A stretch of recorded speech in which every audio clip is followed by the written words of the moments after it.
start slowing down more. Gotcha, add more trim. Yeah, more trim. Taking power. No, but using power to control that pitch.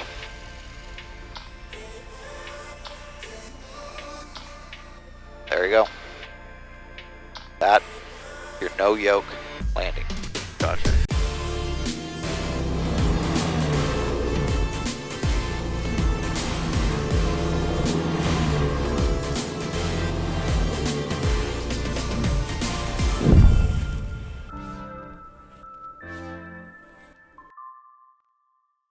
Hey guys, welcome back. Sam Terrell, the Northwest Aeronaut, and thank you for joining me today.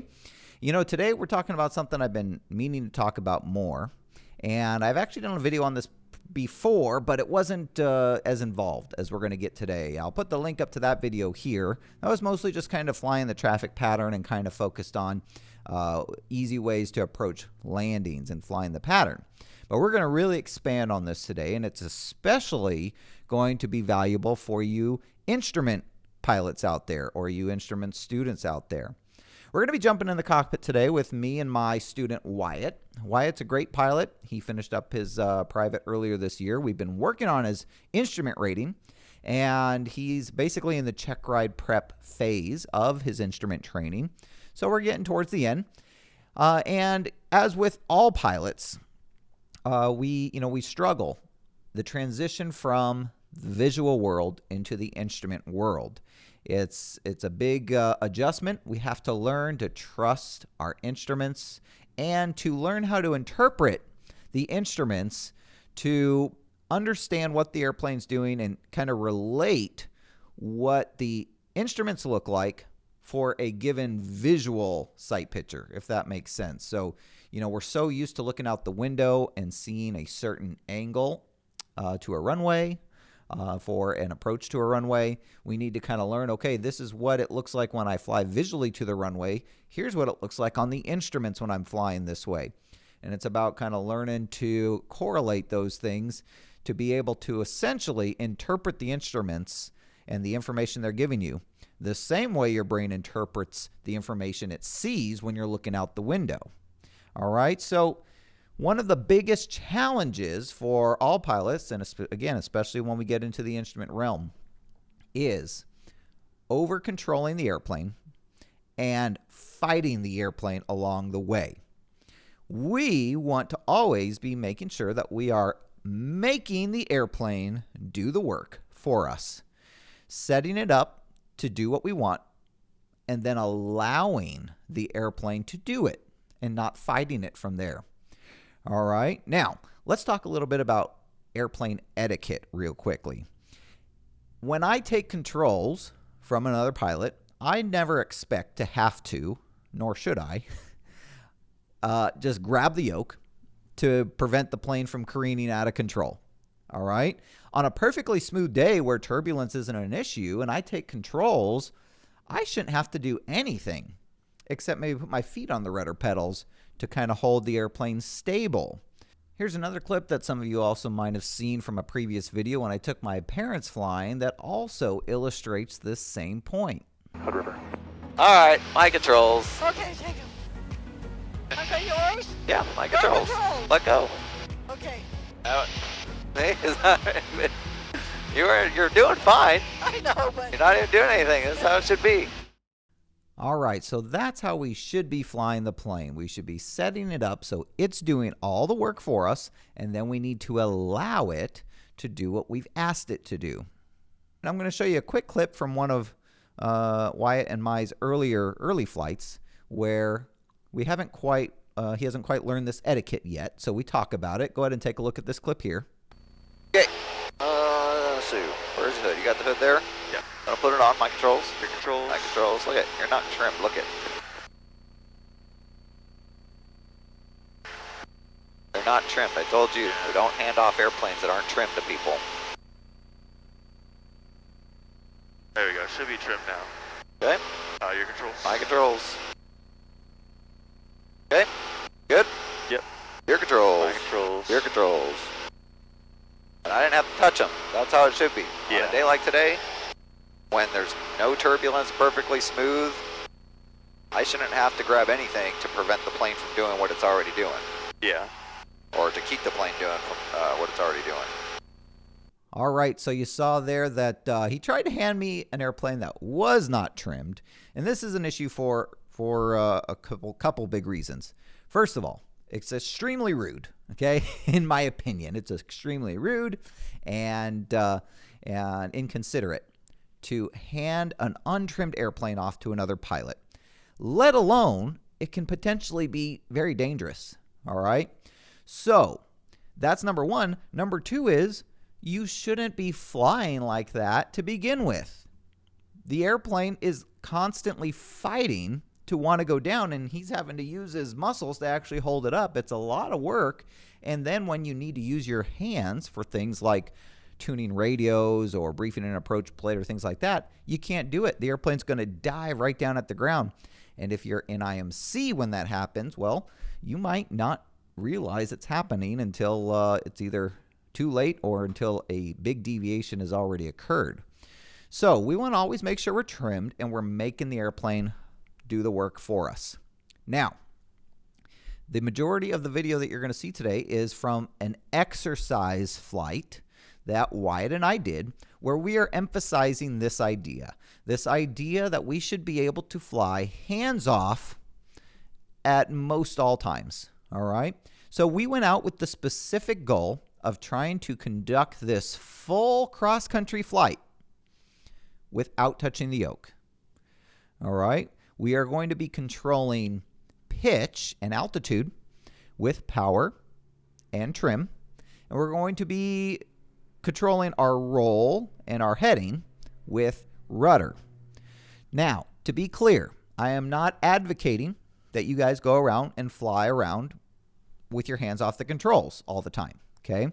What I am advocating for is that you should be able to. At any given time, you should be able to let go of those controls and have nothing change with the attitude of that aircraft. If you cannot, at any given point, release the controls and not have the nose of the airplane move in some way, then you're not flying correctly or as efficiently as you could be.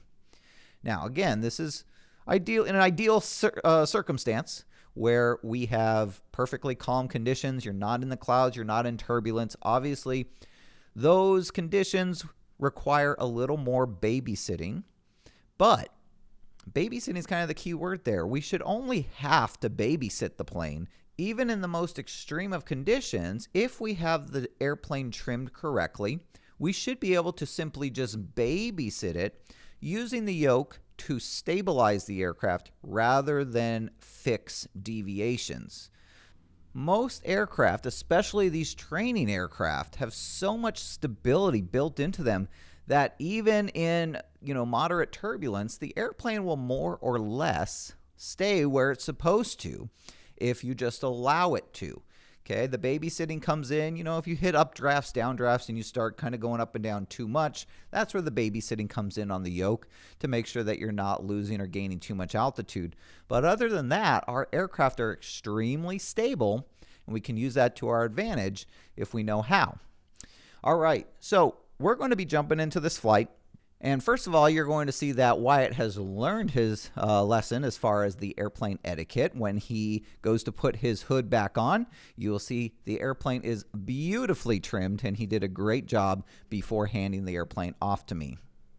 Okay, for the moment, my controls. Your controls. Gonna put your hood on.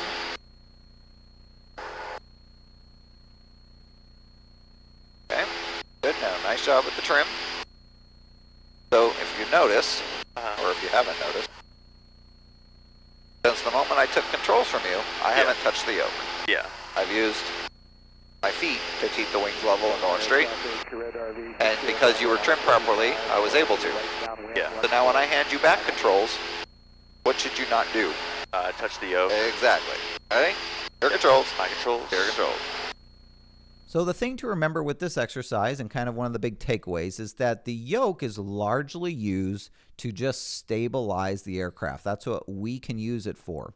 So for the purposes of this exercise, when we are not touching the yoke and, going even further than you should in any realistic sense, because we're not touching the yoke, we need to make sure that our inputs with power and trim, and rudder for that matter, are extremely smooth and gradual. Otherwise, it's going to be very easy for the airplane to get into oscillations that can be hard to smooth out without having the yoke to intervene with. So today is going to be all about touching the yoke as little as possible. Gotcha. Which means that when it comes time to level off at 3,500, how are you going to be doing that? Just going to be, well, pushing down, or trim, I guess. No, not first. Uh-huh. So this is going to be obviously a departure from our usual normal operating procedures. Uh-huh. Okay, so as you approach, start pulling the power back here. Smoothly and slowly, go ahead. There you go, okay, so that's all you need to do because it's already stopped climbing, right? Yeah. Okay, you need to take more power back because you're still climbing. Okay, that's what you got to be paying attention to. All right, give yourself one full turn, nose down, trim smoothly, and add power back in. This exercise almost takes an amount of anticipation, of being able to sense the airplane. For instance, if we sense that the nose is about to kind of start dropping, we want to be able to add just a little bit of power early enough in a small enough amount to prevent it from dropping and keep it at the altitude it's currently at. Same thing if we sense that the nose was about to start rising, we could just pull the power back ever so slightly to prevent it from going up and actually control the airplane's pitch attitude with the power and thereby control the altitude. It's easy to get into oscillations flying this way, right? Because you're not using the yoke to stabilize things. And so as a result, you're forced to make very small inputs on both trim and power, and to also lead the changes you want to see, right? So in other words, when you see it beginning to climb, you've got to take the power back just a little right away to make sure it stops climbing, right? Yeah. And that's what we need to be doing when we're flying IFR in general. Adding the yoke into the equation should only make things easier if you're doing it correctly. Yeah. But the thing is that with the yoke, it's in some ways it's easier to over control because you do the slightest, you do the slightest amount of pressure, it's going to make a huge change, and then you're really throwing things out of whack, right? Yeah. Another thing that this exercise helps with is it actually separates control about the lateral and longitudinal axis. One of the things that students struggle with initially in flying instruments is, the yoke controls two axes of the plane. It controls roll and it controls pitch. And what can oftentimes be hard for new instrument pilots is being able to make an adjustment to one axis without affecting the other axis. Because not only, even if you have the presence of mind to say, okay, I just want to pitch up and I don't want to change the roll or change the bank of the airplane, you got to remember that these axes, due to turning tendencies, are inherently connected in some ways. So even if you don't actively make a roll input, it doesn't mean that by raising the nose, those left turning tendencies aren't going to make you start turning left.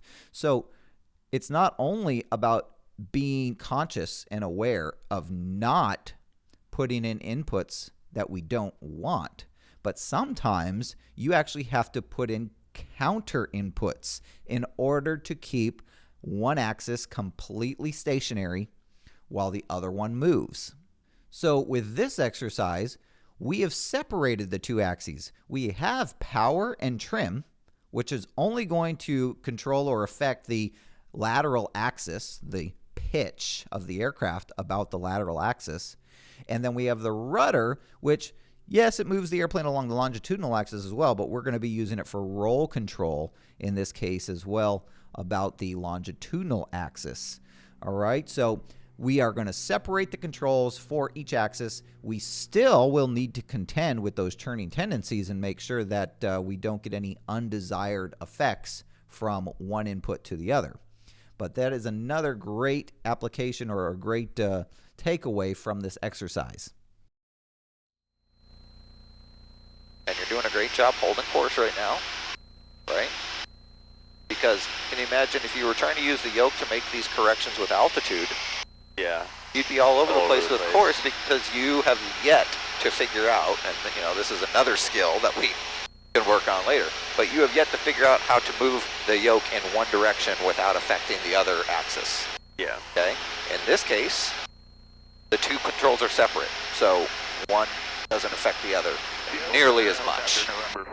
Also, it's important to understand that these things are not unique to instrument flying. These are all things we deal with in VFR or visual flying as well. It's just that we become so accustomed to kind of seeing the sight picture out the window and just kind of naturally knowing what to do with the controls to get the result we want that we almost don't even think about it. Whereas when we dive into instrument flying, we need to learn to interpret the instrument for the same cues we're used to seeing out the window when flying visually. Start turning to touch. Yep, so here's what I want you to take your hood off, or just put it up so you can see out the window too. There's your runway. I want you to see how all this looks out the window and on the... We're still flying the instruments, but I want you to be able to see. Okay, so we're going to start turning with our feet. That localizer comes in. Now here's your glide slope. So carb heat on, power back to about 1900. Let the nose drop. 10 degrees of flaps, one full turn nose down trim. There you go. Still a little high. Yep, that's okay. It's coming back down. Okay, so get ready to just add a tiny, tiny, tiny bit of power as it centers. Because look at, we're going 80 knots over the ground, which means we want 400 feet per minute. Corvallis traffic, 65813 is on a 3-mile final, ILS 17, full stop, Corvallis. Had a little too much. Yep, so just take the power back out, because we got a lot of updrafts right now, so we don't need that much power. Minimums are 448. But we're just taking this all the way down, less power, because you're high, less power. Come on, take it out. You're high. Got to be a little more active on the power as we get lower because of all the up, down, now. So now you're sinking. Now you're sinking. Add power, add power. Okay, now pull it back a little. Pull it back a little. Pull it back. Coming down. Stay on that glide path. Good. Looking at the runway. A little power. A little power. There you go. You can feel the sink, right? Yeah. Don't touch the yoke until I tell you to. Power back. Power back. Okay, I want you to get ready to do a full turn of nose up trim as you pull the power to idle. Gotcha. Alright, power idle, nose, give yourself one full turn. Okay, now don't touch the yoke. I didn't say touch the yoke. Let it come down, keep it flying straight. Okay, give another full turn. Give another full turn. Don't touch the yoke. Don't touch the yoke. I feel like Don't touch the yoke. Full turn, give more. Give more. Yep, more. Don't touch the yoke, I said. I thought I was going to crash, sorry. Well, that's what we're raising trim, right? Yeah. Okay. Go ahead and get us off up here. So in fairness, I didn't properly brief Wyatt on this no-yoke landing, so his apprehension is understandable. But he did a great job of flying the whole approach up to the landing without using the yoke, and now I'm going to demonstrate for him what it looks like to actually fly the pattern and land without using the yoke the whole time. All right, we're going to stay in the pattern here. And I'm going to kind of try to show you as best I can. Depending on the conditions, it's sometimes easier at certain times than others. Corvallis traffic, 653 departing 17 left closed traffic, Corvallis. So, you know, already right now, I'm trying to fly without hands. Yeah. Again, not that you should do this regularly, but you should be able to do it. Yeah. On a smooth day like today, calm winds, you really shouldn't need to use the yoke. Everything else should be able to control the plane well enough. Oops, I just went through our pattern altitude because we didn't have it bugged. So let's go ahead and correct that. But even this correction, you know, I took a significant amount of power out, and now I'm adding it back in. Okay. All right. Corvallis traffic 65813, left downwind 17, Corvallis.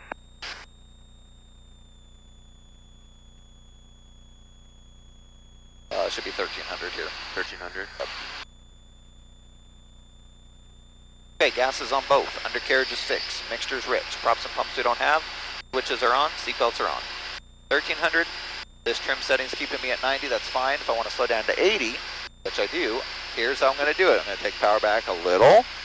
Smoothly apply this full power, or this full turn of trim back. See how my altitude's not changing? Yeah. Then I can continue to use power to maintain altitude, and look at it, slowing us down to 80, right? That's what we want. All right, we're starting our descent. Power beat on, power's back. 10 degrees of flaps. One full turn nose down trim. Okay, I'm trying to do this as much without touching the yoke as possible. Just trim, power.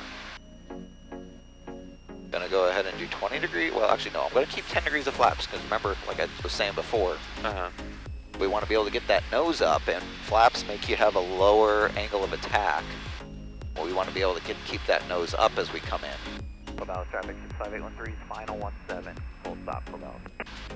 Alright, there's my red over white, that's what I like.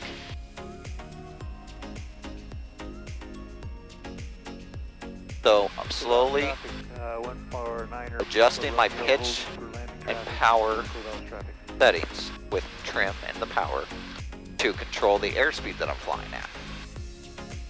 As I want to slow down, I'll add a little bit more nose up trim, but I'm still controlling power to control my rate of descent. Yeah. Right? And it's okay if we come in a little faster here. All right, a little low, that's okay, because I'm stable.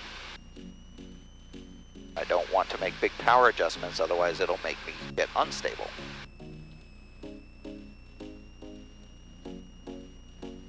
Okay, there's my red over white.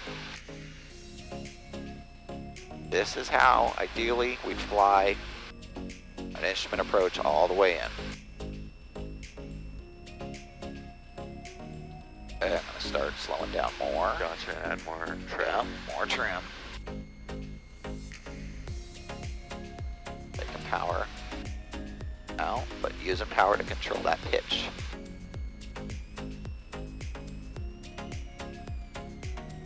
There you go. That, your no yoke landing. Gotcha. All right, everybody, that will about do it for today's video. I hope you enjoyed that. I hope you got a lot out of it. Go out and try this with your CFI. Try not to do it by yourself, at least not the low-level stuff. Certainly try it all you want up high while you're en route, because that is how you should be flying at all times. Hey, if you haven't already, I'd really appreciate it if you hit that subscribe button. Share this video with anybody you think would benefit from it. I really appreciate you spending time with me today. And until next time, resume your own navigation. See ya.